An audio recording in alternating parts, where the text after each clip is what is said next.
বরিশাল নগরীর কাশীপুর এলাকার বাসিন্দা সোহেল খন্দকার 2 যুগেরও বেশি সময় বিভিন্ন রুটে বাস চালক হিসেবে কাজ করছেন। ঈদের সময় দিনরাত গাড়ি চালিয়ে ঘরমুখ মানুষদের নিরাপদে বাড়ি পৌঁছে দেন তিনি। তবে আর 10 জন পরিবহন শ্রমিকের মতো গত 16 বছর ঈদের দিন পরিবারের সদস্যদের সঙ্গে সময় দিতে পারেননি তিনি।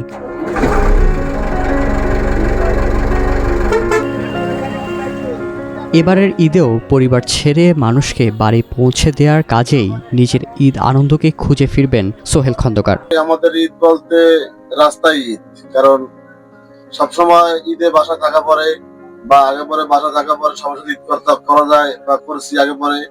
আর এখন ঈদের বাজারে হয়েছে দেখা গেছে ঈদ কোন জায়গায় করবো তার কোনো নির্দিষ্ট কোনো টাইম নেই। শুধু সোহেল খন্দকারই নয়, এমন ঘটনা ঘটে চলছে প্রতিটি পরিবহন শ্রমিকদের জীবনে। তারা জানান ঈদের দিন যাত্রীদের সেবার মাঝে নিজেদের পরিবারকে খোঁজেন তারা। খুঁজি দেখা যায় সবার মন তো এক না, অনেকে আমাদের পরিবহনে চলে আপনার জার্নি করে মজা পায়, অনেকে আছে অনেক বিভিন্ন রকমের ব্যবহার করে খারাপ, কিন্তু সবাই তো আর এক না, সবাইটাই মানিয়ে চলতে হয়। আর দ্বিতীয়ত যে আপনার অনেকে যখন বলে যে ওস্তাদ ঠিক টাইমে আসতে পারছি বা আপনার কথার কাজে মিলছে, তখন নিজের খুব ধন্য মনে হয় বা আমি গাড়ি চালিয়ে আমার সার্থক মনে হয়।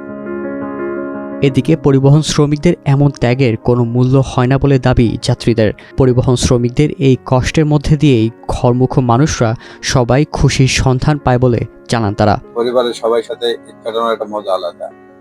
তো যখন মনে পড়ে তখন আর কি খারাপ লাগে।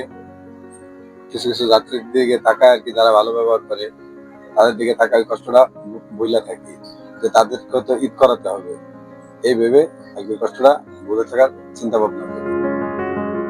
পরিবহন মালিকরা বলছেন, পরিবহন শ্রমিকরা দেশে থাকতেও মনে হয় বিদেশে বসবাস করেন। মাত্র কয়েক কিলোমিটার দূরে পরিবারের সাথে ঈদ উদযাপনের সময় পান না তারা। পরিবহন শ্রমিকদের এই ত্যাগের প্রতি শ্রদ্ধা জানিয়ে দ্রুত বেতন বোনাস পরিশোধের কথাও জানান মালিক পক্ষ। আমরা বরিশালে যারা পরিবহন মালিক কিছু আছে, সব তো বরিশালের মালিক না, বিভিন্ন জায়গার মালিকরা গাড়ি চালায়।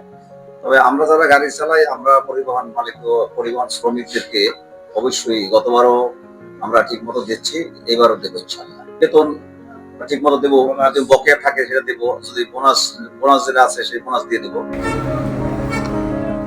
পরিবহন ব্যবসায়ীরা জানান, ঈদকে ঘিরে বরিশালে অন্তত 25 থেকে 30 লাখ মানুষ যাতায়াত করেন, যাতে পরিবহন কাজে নিয়োজিত থাকে নথুল্লাবাদ বাস টার্মিনাল এবং রূপাতলী টার্মিনালের কয়েক হাজার পরিবহন শ্রমিক।